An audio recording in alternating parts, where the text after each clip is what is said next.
Hey, what's up, YouTube? This is Mighty Mike. I'm back in the building. I make about, 1, 2, 3 YouTube videos a year. All right, so I want to talk about something that we all do or will have to do at some point, and that's buy a new car. I'm sitting in a car that I just bought. That's somebody's house, not the car. All right, so I'm sitting in a car I just bought. It's a new car. I bought this car about 6 months ago. So you might say, well, Mighty Mike, you bought this about 6 months ago. Why are you making a video now? Well, because I want to talk about this dealership right here, Drivetime. So I figure 6 months is a good period when, to wait, because now the car, I've been driving it 6 months, and it's been 6 months since I visited this dealership. So can I give you my review on Drivetime? Good. All right, to make this video not be boring, because I'm holding the camera, you can't see me, I'm going to show you what I like about the car and what I don't like. What I like about Drivetime and what I don't like. Well, first of all, when you buy a car from Drivetime, this is what you get. Now, I took all my important papers out of here, all my receipts. You don't need to see all that. But congratulations on the purchase of your new vehicle. And then they tell you how to get your registration and all that. This was actually kind of cool because I only needed to make a phone call to register the vehicle, whereas I didn't have to go to the DMV, which was cool. And then I can just take the plates off my old car and they transferred it over the phone. That was dope. Secondly, you get this. When you go to Drivetime, you get a 30-day limited warranty. That's a good thing. 30 days, but you say, whoa, with a car you want an extended warranty.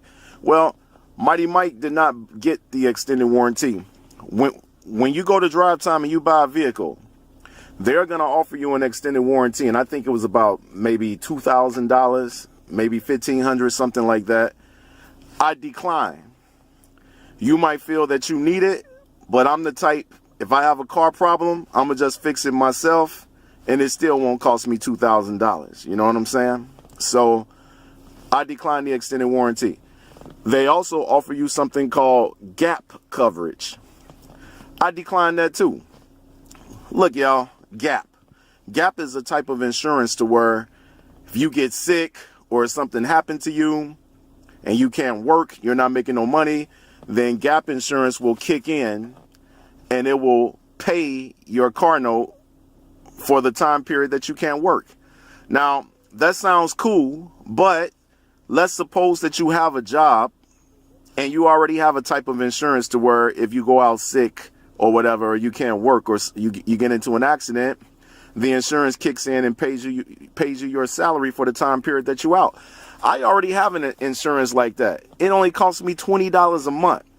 So to get gap, you're really just doubling up. Now, you could do it, and I guess you could have 2 types of insurances kicking in, and yeah, but save yourself some money and just get insurance like that from your job. Then lastly, from Drivetime, you get this, your guide to owning a vehicle from Drivetime. I ain't never read it, but it is what it is. All right, so and then you're going to get all your papers. Now, how did I end up going to Drivetime in the first place? Okay, so let me tell you the Drivetime story. Y'all ready? Y'all ready to listen to me? All right. I needed a new car. The first time I bought a car, my first time buying a car was in 2005, and I got taken to the cleaners because I was stupid about it. I was having a baby. Well, I technically wasn't having a baby, but you know what I mean. And I was like, I need a new ride. I was driving this Ford Explorer, and that was back when gas prices was like crazy, and I needed money. So I'm like, man, I'm getting rid of this Explorer, this gas guzzler. I'm going to get me a car. Say I drove up into Ford, Paul Cerami, bought a Grand Prix SE 2003. It was used, and I got taken to the cleaners, y'all. Like, I got taken to the cleaners on my deal up in on that car. I had never bought a car from a dealership before. I just really went in there looking, asking questions, and ended up buying a car. I think my interest rate was like 14%. Car note was too high. I got taken to the cleaners. Now, I was smart enough 8 months later to refinance at a different bank and got a better rate. But that initial deal was horrible. Okay? It was horrible. So, of course, I always say to myself, if given a second chance, I'm not going to do that again. So I'm at the point where I need a new car like last year. That same Grand Prix, even though my deal was bad, that car lasted me about 10 years, man. I drove that car from 2006 to 2018. I used to take good care of it, see? But around a year ago, that car started weighing on me. It was starting to get rusty. I wasn't taking care of it no more. I wasn't really putting the money into it. Eventually, one of them cylinders started going out. I was driving one day, and I got that red check engine light. That mud was blinking. Blink, blink, blink, blink. And then my car starts shaking. I'm like, oh, snaps, this bad boy about to die. You know? So I pulled over, let it cool off, drove it home. Drive it again, same thing keep happening. Now, the crazy thing is that the engine never went out. I could still drive it, but you can tell it was dying. I took it to the auto shop, and they was like, yo, man, that car need a new motor, bro. I don't know if it's worth it on a car that old to be putting a new motor in it. So I'm like, nah, I ain't going to do that. I'm like, I guess I got to go shopping for a new car. And I really didn't want to do it because money. I'm like, oh, man, a car note, you know, so I call up my uncle and I say, yo, Unc, you worked at Chrysler. Can I get that green sheet? Yeah. So he was there for a long time at Chrysler. And some of my family members use this thing called a green sheet where they get like $5,000 off the purchase of a ride at Chrysler. So I roll up to Chrysler. I went to about 3 Chryslers. I say, I got a green sheet. Well, no, I ain't say it like that. I ain't just bust up in the door. Green sheet, motherfucker. No. So anyway, Chrysler was whack. I'm going to just put it like that.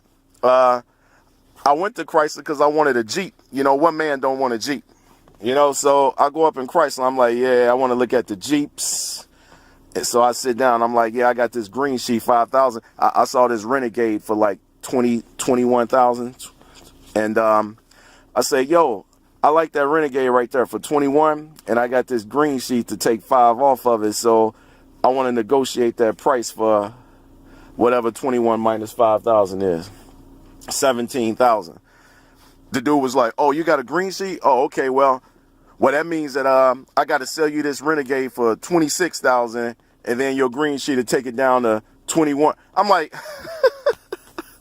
hold on, man. The car is on sale for 21.